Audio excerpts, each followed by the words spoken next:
Everybody, कैसे हैं आप सब लोग। So welcome to all in this video. So guys, आज इस वीडियो में हम बात करने वाले हैं B pharmacy 6 semester pharmaceutical biotechnology, जिसमें हमने यूनिट फर्स्ट ऑलरेडी शुरू कर दी थी, जिसमें हमने ए पार्ट, बी पार्ट और सी पार्ट ये तीनों देख लिए थे। तो आज हम बात करने वाले हैं brief introduction of protein engineering. तो प्रोटीन इंजीनियरिंग आज इस वीडियो में हम कंप्लीट करने वाले हैं। तो चलिए शुरू करते हैं प्रोटीन इंजीनियरिंग। तो यहाँ पे brief introduction of protein engineering जो है, इसका पहले हम इंट्रोडक्शन देखने वाले हैं।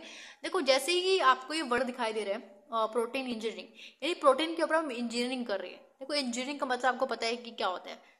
किसी भी चीज को, जैसे हम कोई भी हमारे पास इलेक्ट्रिक वाली चीज है, उसको तोड़ फोड़ के हम कोई ऐसी चीज बना दे रहे हैं, ठीक है।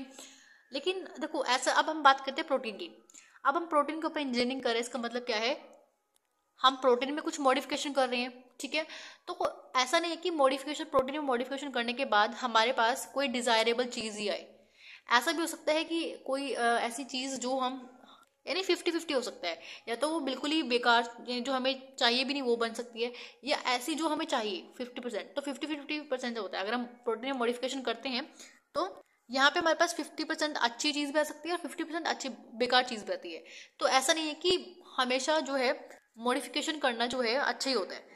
तो बेसिकली हम बात करते हैं, लेकिन हम फिर भी करते हैं, हम यहाँ पे ट्राई जरूर करते हैं, ठीक है। तो यहाँ पे इंट्रोडक्शन में अगर हम बात करते हैं, protein engineering can be defined as a modification of protein structure. जो प्रोटीन होता है, हमारा प्रोटीन स्ट्रक्चर होता है, उसके अंदर मॉडिफिकेशन करते हैं, ठीक है। किसके थ्रू करते हैं? विद द रिकॉम्बिनेंट डीएनए के थ्रू, ठीक है। जो आर है ये रिकॉम्बिनेंट को दर्शाता है, ठीक है। तो रिकॉम्बिनेंट डीएनए जो है, इस टेक्निक के थ्रू हम, रिकॉम्बिनेंट डीएनए बेसिकली क्या होता है, जैसे पहले हमने इंसुलिन का एग्जांपल भी दिया है।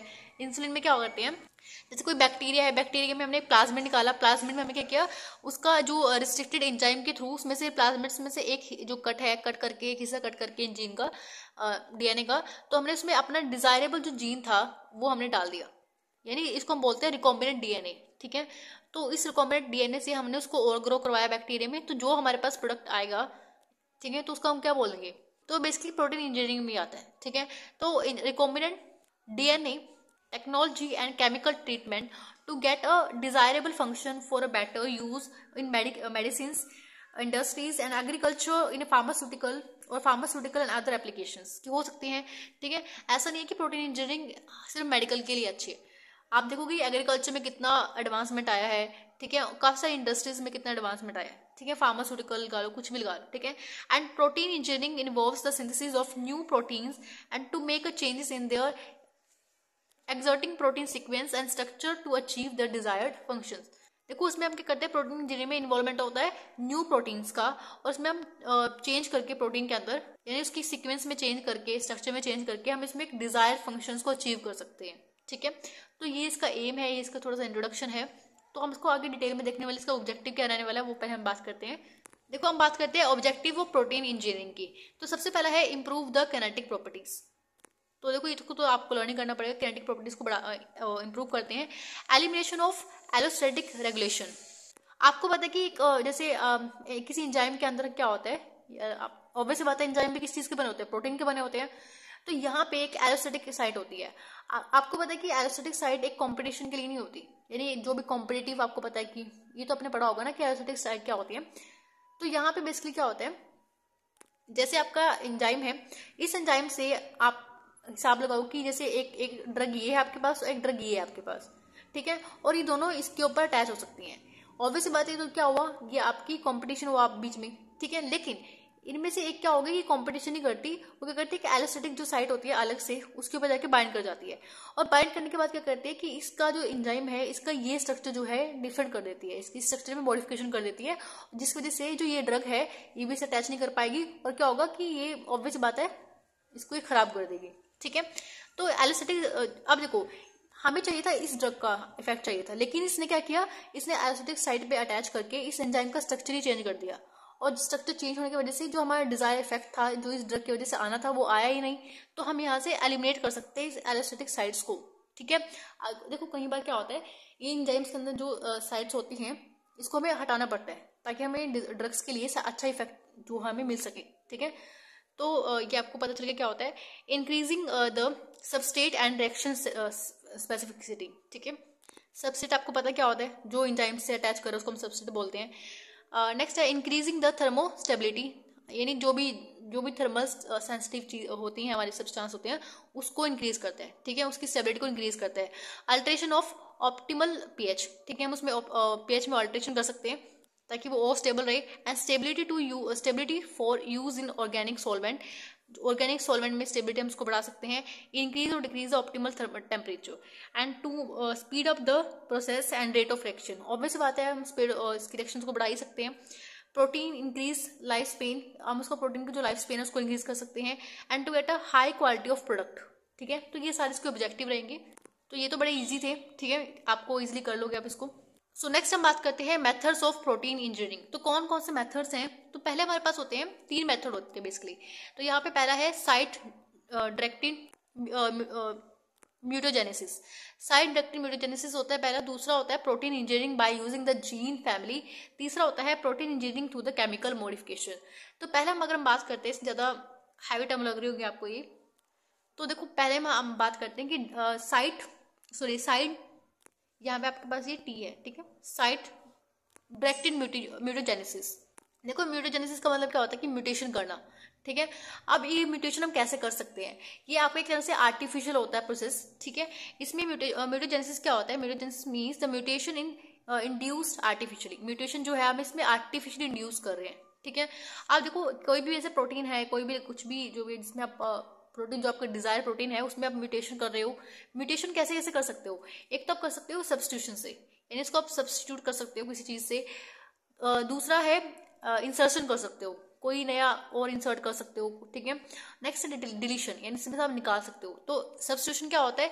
यानी अगर मैं इसको सी को हटा के जी से सब्स्टिट्यूट कर दूं, यानी सी को हटाया जी मैंने यहाँ पे लगा दिया, तो यहाँ पे म्यूटेशन हो गई, ठीक है। अगर इंसर्शन क्या होता है? इंसर्शन यानी हमने इसमें कोई ना हटाया ना कुछ ऐड किया, हमने इसमें मतलब एक तरह से हटाया नहीं, या हमने इसमें स्पेसिफिकली ऐड कर दिया, इंसर्शन कर दिया नई चीज का। तो हमने यहाँ पे टी जो है हमने यहाँ पे इंसर्ट कर दिया नया, ठीक है। एग्जाम्पल ये बता रही हूँ। डिलीशन क्या होता है? डिलीशन में हमने यहाँ पे जो जी है इसको यहाँ पे डिलीट कर दिया, निकाल दिया हमने यहाँ से। तो इस तरह से हम यहाँ पे म्यूटेशन कर सकते हैं। लेकिन हमने अकॉर्डिंग टू यहाँ पे ये म्यूटेशन हम तब करते हैं जब इसमें हमें पता होगी अकॉर्डिंगली कैसा हमें मिलने वाला है इफेक्ट, ठीक है। तो एक तरह से हम ट्राई करते हैं कि हमें अच्छा ही मिले, ठीक है। तो उसके स्टेप्स देखते हैं कि कौन कौन से होते हैं। तो पहला हमारे पास स्टेप है देखो हम यहाँ पे बेसिकली कौन सा बैक्टीरिया एक तरह से हम या बोलते वायरस कौन सा इस्तेमाल करते हैं। तो पहले M13 वायरस और बैक्टीरियोफेज हम इस्तेमाल करते हैं। इनके पास एक सिंगल स्टैंडर्ड यानी एक तरह से प्लाज्मिड प्रेजेंट होता है। ऑब्वियस बात है, एक तरह से प्लाज्मिड क्या होता है? एक्स्ट्रा एक तरह से डीएनए होता है इनका, ठीक है, एक्स्ट्रा होता है इनका। और द सेकेंड इसमें क्या करता है हमें कि the gene which is to be a change and third the single standard copy inserted in M3 phage DNA. देखो हम क्या करते हैं यहाँ पे, हमारे पास जैसे ये आपका कोई भी फेज का डीएनए है, बैक्टीरियोफेज, ठीक है। आपका क्या है ये जो फेज का मतलब क्या है कि बैक्टीरियोफेज, मैं आपको वो लिख देती हूँ। बैक्टीरियोफेज जो हमारा होता है, ठीक है, तरह का बैक्टीरिया, ठीक है। इसमें हमें क्या टारगेट पीस ऑफ डीएनए, जो हमारा टारगेट पीस ऑफ डीएनए ये है। फॉर एग्जांपल हमें पता है कि इससे हमारा जो है एक नया अगर हम इसमें कोई म्यूटेशन करते हैं तो हमारे पास नई एक तरह से प्रोडक्ट हमारे पास बन सकता है, ठीक है। तो हम यहाँ पे कोई म्यूटेशन कर सकते हैं, ये हमारा टारगेट पीस है डीएनए का, ठीक है।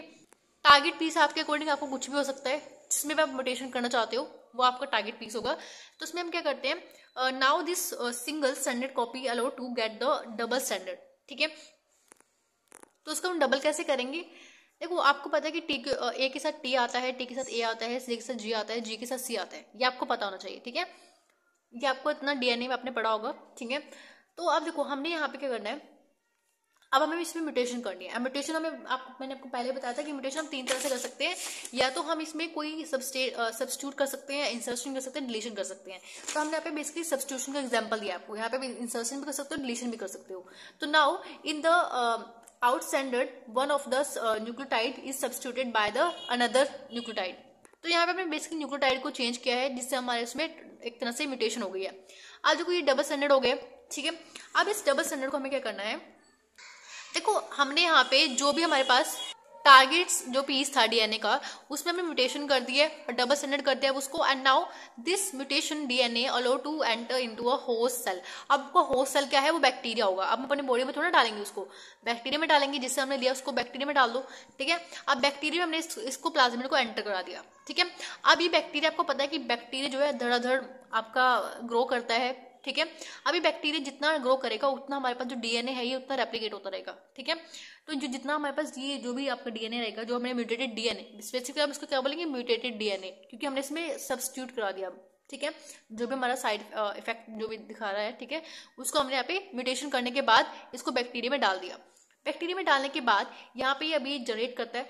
अब स्पेसिफिकली देखो क्या होता है, हमने अभी बात की थी, देखो इसको ध्यान रखो कि ये जो ब्लैक वाला रिंग मैं आपको दिखा रही हूँ, ये जो डी है, ठीक है, इनकी पहले इसमें आपका जो साइट है ऐसे देखोगे ATCG का, ठीक है, ये है। और इसके ऊपर जो भी इसके अकॉर्डिंग रहेगा, टी के आगे ए के आगे TS, ठीक है, ये सब आपको पता है। अब यहाँ पे जब ये जनरेट करता है, यानी जब ये आगे जनरेशन इसका होता है, ये ऐसे सिंगल स्टैंडर्ड में हो जाएगा, ठीक है। जैसे एक बैक्टीरिया में सिंगल स्टैंडर्ड, इसमें सिंगल स्टैंडर्ड, फिर बाद में जाके डबल स्टैंडर्ड हो जाता है, ठीक है। अब देखो इसमें क्या होगा, जो ब्लैक वाला है, ये ब्लैक वाला पहले, जैसे फॉर एग्जांपल मैं आपको दिखा रही हूँ, इसको इसके अंदर क्या चल रहा है मैं आपको वो दिखा रही हूँ। जैसे हमारे पास था ये एक अंदर ब्लैक वाला, ब्लू वाला, ठीक है। ब्लैक वाले में क्या होगा कि जैसे हमारे पास ये ब्लैक वाला था, इसके पास क्या था, जैसे हमारे पास ये ब्लैक वाला है और इस पे हमारे पास TACG लगा हुआ था, ठीक है। अब इसके अंदर क्या होगा, सिंगल स्टैंडर्ड के अंदर, इस बैक्टीरिया के अंदर बाहर की तरफ से, ठीक है, बाहर की तरफ से जनरेशन शुरू हो गई।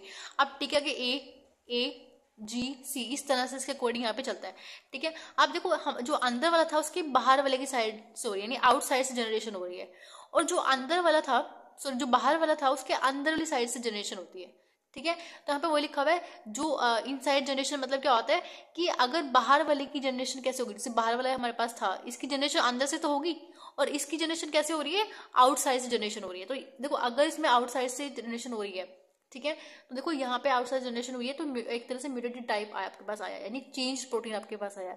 और जो अंदर साइड से हो रही थी उसमें नॉर्मल यानी वाइल्ड टाइप का आपके पास आया है, ठीक है।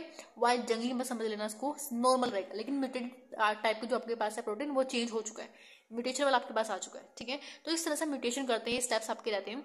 नेक्स्ट हमारे पास आता है प्रोटीन इंजीनियरिंग, पी जो रेफरेंस है, यानी जो आप पी आपका रेफर कर रहा है कि प्रोटीन इंजीनियरिंग, ठीक है, by using the GNA families. तो नेक्स्ट आपकी क्लासिफिकेशन है। देखो हमने बात की थी ना कितनी मेथड्स हैं, हमने पहले देख लिया, साइट जो डायरेक्टेड म्यूटेशन है वो तो हमने देख ली। नेक्स्ट हम बात करने वाले protein engineering by using the gene family. तो इसमें बेसिकली क्या है, protein engineering by using gene family, यानी इसमें हाइब्रिड कर रहे हैं। This technique involves isolation of gene from the each species, यानी हम अलग अलग स्पीशीज से यहाँ पे क्या करते हैं, जीन लेते हैं, ठीक है, एंड यहाँ पे इसको हाइब्रिड कर देते हैं, क्रिएट अ हाइब्रिड, ठीक है।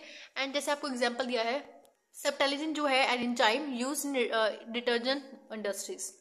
इसको हम इस एंजाइम को जो इससे हम एक एंजाइम ऑब्टेन होता है जिसको हम एक तरह से डिटर्जेंट इंडस्ट्री में इस्तेमाल करते हैं। इसमें क्या होता है, gene from 26 species and from mix so we get the 4 type of subtilisin जो एंजाइम होता है with involve the quality in the different aspects, ठीक है। नेक्स्ट हम बात करते हैं protein engineering through the chemical modification. In this method different chemicals used in, जैसे डिफरेंट केमिकल्स में पास आता है glutaraldehyde, it acts as a protein close link stability the protein in solution. देखो इसे हम केमिकल मॉडिफिकेशन के थ्रू करते हैं, ठीक है। आपको एग्जांपल ऐसे दिया हुआ है, ग्लूटाल्डिहाइड जो है different proteins have a haemoglobin, और भी काफी सारे आपको दिए हैं केमिकल्स, एक बार इसको देख लेना, ठीक है। नेक्स्ट हमारे पास आता है कि increasing the stability and biological activities को कैसे इंक्रीज कर सकते हैं, यानी उसकी स्टेबिलिटी को और बायोलॉजिकल एक्टिविटी को इंक्रीज कैसे करेंगे हम। पहला हमारे पास है by addition of disulphide bond. देखो जो भी हमने ऊपर ये भी देखा था, इसमें हम स्टेबिलिटी कैसे बढ़ा सकते हैं वो चीज हम बता रहे हैं यहाँ पे, ठीक है। जैसे फॉर एग्जाम्पल आपको T4 लाइसोजाइम है, ठीक है, ये बेसिकली क्या करता है, देखो हमने यहाँ पे डाइसल्फाइड की जो डाइसल्फाइड बॉन्ड होता है उसको यहाँ पे उसका एडिशन कर रहे हैं। आपके देखो यहाँ पे activity increase by the applicable disulphide bond at 2, 4 and 6 amino acid. देखो अगर हम डाइसल्फाइड बॉन्ड को यहाँ पे अटैच कर रहे हैं, एप्लीकेबल कर रहे हैं, तो यहाँ पे एक्टिविटी इंक्रीज हो जाती है, ठीक है। नेक्स्ट हमारे पास आता है xylanase enzyme. This enzyme use a paper industry, इसको हम पेपर इंडस्ट्री में इस्तेमाल करते हैं। Its activity increase high temperature by the introducing the disulfide bond. देखो डाइसल्फाइड बॉन्ड हमें कहाँ लगा रहे हैं, 2, 3, 3 पे, सॉरी 2, 1, 2, और यहाँ पे ये एस बीच में नहीं सेपरेट कर रहा है इसको, एंड, ठीक है, 3 है। नेक्स्ट हमारे पास है by reducing the free sulfhydryl group, यानी यहाँ पे जो SH ग्रुप है उसको हम यहाँ पे रिड्यूस कर रहे हैं बेसिकली क्या होता है, अगर हमारे पास जैसे हमारे पास कोई भी ऐसे प्रोटीन है जैसे, ठीक है, इस तरह से अमीनो एसिड लगे हुए हैं, ठीक है, काफी सारे अमीनो एसिड है, और आखिरी में क्या होता है, ये जो इस तरह से जो सल्फाइड हाइड्रा जो ग्रुप्स होते हैं इस तरह के, ये लगे रह जाते हैं और ये क्या करते हैं, इसकी एक्टिविटी को रिड्यूस कर देते हैं, ठीक है। तो यहाँ पे हम इसको, अगर हम इसको यहाँ से हटा देंगे तो इसकी एक्टिविटी को हम बढ़ा सकते हैं, ठीक है। And some time free sulphide जो ग्रुप्स होते हैं डिक्रीज एक्टिविटी ऑफ एंजाइम, तो इस तरह से हम इसको हटा देते हैं। एंड एग्जाम्पल आपको दिया, in humans beta interferons introduce of the serine in place of cysteine reducing the free hydroxyl group. Next आपको सिंगल अमीनो एसिड चेंजेस आपको दिए हैं, ठीक है। देखो यहाँ पे आपको अल्फा 1 एंटी टायरोसिन जो आपके ट्रिप्सिन जो आपको दिया है, अल्फा 1 एंटी ट्रिप्सिन जो है, this enzyme inhibit the activity of elastase and that damage the lungs diseases. देखो बेसिकली जो हमारे पास ये एक तरह से टाइप ऑफ एंजाइम होता है, ये आपकी डैमेज करता है लंग्स को, और जो ये होता है आपका अल्फा 1, ये इसको एक तरह से इनहिबिट करता है, ठीक है। लेकिन ये आप बोल सकते हो इसमें कुछ म्यूटेशन या कुछ इस तरह कुछ हो जाता है जिस वजह से ये इनहिबिट नहीं कर पाता इसको। तो अगर हम इसमें कोई म्यूटेशन कर देंगे या इसमें हम हल्का से म्यूटेशन चेंजेस कर देते हैं, बेसिकली हम यहाँ पे क्या करते हैं, जो मिथाइनिन होता है एक तरह से अमीनो एसिड होता है, आपके 358 नंबर पे होता है, ठीक है, 358 अमीनो एसिड होता है, इसको रिप्लेस करते हैं वेलिनिन से, जिस वजह से जो ये आपका अल्फा 1 एंटी ट्रिप्सिन जो है मोर एक्टिव हो जाता है, ठीक है, इसका एक्शन और बढ़ जाता है, जिस वजह से हमें ये प्रॉब्लम नहीं होती, ठीक है। नेक्स्ट हमारे पास हिरुडीन का एग्जांपल है। हिरुडीन इसमें आपका एंटीकोगुलेंट होता है। ये हिरुडीन बेसिकली आप देखोगे जो आपका जो लीच होती हैं, ठीक है, उसमें उनके पास ही होता है, ठीक है। तो इसको हम एज अ इस्तेमाल कर सकते हैं एंटीकोगुलेंट अपने बॉडी में, ठीक है। तो हिरुडीन मैंने आपको बताया लीच के अंदर होता है, और इसको अगर हम इसमें उसको और इफेक्टिव बनाना चाहते हैं तो कैसे इफेक्टिव बनाएंगे, इसमें हम जो आपका एस्पेराजिन जो होता है इसको हम रिप्लेस करते हैं। देखो इसका पोजीशन कौन सा होता है, 47 पोजीशन पे होता है, इसको हम रिप्लेस करते हैं लाइसिन से, और ये मोर एक्टिव हो जाता है, इसकी पोटेंसी जो है और बढ़ जाती है, जिसकी वजह से हम अपनी बॉडी में इसको और अच्छे से इस्तेमाल कर सकते हैं, ठीक है। तो हम पोटेंसी कैसे बढ़ा सकते हैं इसकी, इसमें हम जो ये एस्परजीन है इसको हम रिप्लेस कर सकते हैं लाइसिन से, ठीक है। नेक्स्ट इसके एप्लीकेशंस आती हैं, बहुत सिंपल से एप्लीकेशन है। पहला है मेडिकल एप्लीकेशन, जैसे इसमें हम यूज कर सकते हैं कैंसर ट्रीटमेंट में, कार्डिक डिसीजेस में, ठीक है। हिरुडीन जैसे एग्जाम्पल है इसका है, ठीक है। हिरुडीन जो है एंटी कोएगुलेंट है, आपको पता है। ल्यूकीमिया में इसका इस्तेमाल कर सकते हैं।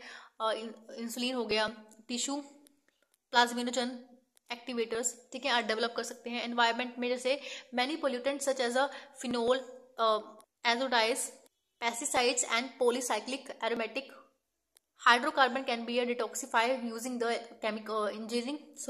enzyme oxidize, and many protein engineering used to develop the production of the stability and detoxification. And food production में आप फूड इंडस्ट्री में इसका इस्तेमाल कर सकते हो। Many application in food industries as developing the wheat gluten protein, ठीक है। देखो आपको पता है कि व्हीट के अंदर ग्लूटिन प्रोटीन होता है, तो उसको हम और अच्छा सा डेवलप कर सकते हैं, ठीक है। And some large amount of enzymes, protease, amylase, lipase, उसको हम और अच्छे से इसका प्रोडक्शन कर सकते हैं। और ये आपको पता है कि ये जो एंजाइम्स होते हैं बहुत इंपॉर्टेंट होते हैं, ये आपके फूड के पर्पज से भी इंपॉर्टेंट होते हैं, और आपके जो डिटर्जेंट इंडस्ट्रीज होते हैं उसके पर्पज से भी इंपॉर्टेंट होते हैं, ठीक है। तो ये हमारा था टॉपिक प्रोटीन इंजीनियरिंग का, जो हमने यहाँ पे कंप्लीट कर लिया। एंड जो उसके नोट्स रहेंगे वो आपको टेलीग्राम पे मिलेंगे, टेलीग्राम का लिंक मैंने आपको डिस्क्रिप्शन में दिया है, वहाँ से आप PDF फॉर्म में नोट्स को डाउनलोड कर सकते हो। And thank you for watching this video, have a nice day.